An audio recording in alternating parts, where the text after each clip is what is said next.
السلام علیکم۔ صرف اللہ سے مدد۔ نبی کریم صلی اللہ علیہ وآلہ وسلم کا فرمان۔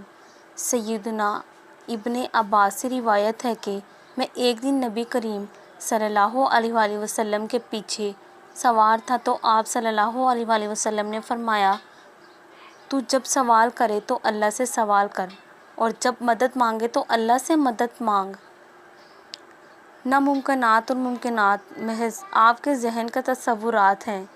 اللہ کے لیے کچھ بھی ناممکن نہیں۔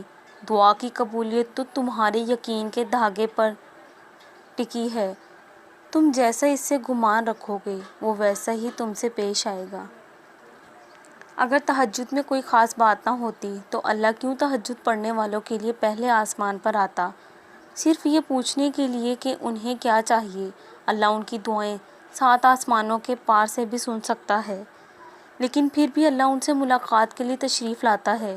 تو جیسے اللہ نے تہجد کو باقی نمازوں سے جدا رکھا ہے، ویسے ہی اس سے تہجد پڑھنے والوں کو بھی سب سے جدا رکھا ہے۔